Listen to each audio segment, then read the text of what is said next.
রোজ রোজ chicken কষা খেয়ে বিরক্ত লেগে গেছে, তাই ভাবলাম আজ একটা নতুন ধরনের রেসিপি করি। চলো বন্ধুরা, আজ চিকেন বাটা করি। চিকেন বাটার জন্য আমি এখানে 250 গ্রাম চিকেন নিয়েছি। আমি আগে থেকেই নুন হলুদ মাখিয়ে রেখেছিলাম, তোমরা মাখাতেও পারো নাও পারো। এরপর আমি সিদ্ধ করে নিচ্ছি।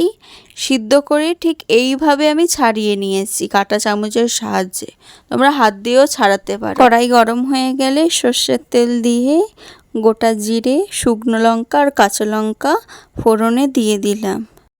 এরপর রসুনগুলোও দিয়ে দিলাম। রসুনগুলো হালকা ভাজা হলে পেঁয়াজ কুচিগুলোও দিয়ে দিলাম। নুন দিয়ে ভালো করে লাল করে ভেজে নেওয়ার পরে সিদ্ধ করে রাখা চিকেনগুলোও দিয়ে দিলাম। চিকেনগুলো ভালো করে ভেজে নিয়ে 1 চামচ আদা বাটা, 2 চামচ হলুদ গুঁড়ো আর 1 চামচ কাশ্মীরি লঙ্কার গুঁড়ো দিয়ে মশলার সাথে চিকেনগুলো ভালো করে মিশিয়ে নিচ্ছি। এরপর আমি সামান্য জল দিয়ে চিকেনটাকে একটু ভালো করে কষিয়ে নেব। তারপর জল শুকিয়ে ভালো করে ভাজা ভাজা হয়ে গেলে চিকেন তুলে নিলাম। চিকেন ঠান্ডা হয়ে গেলে মিক্সিতে বেটে নিলেই রেডি চিকেন বাটা।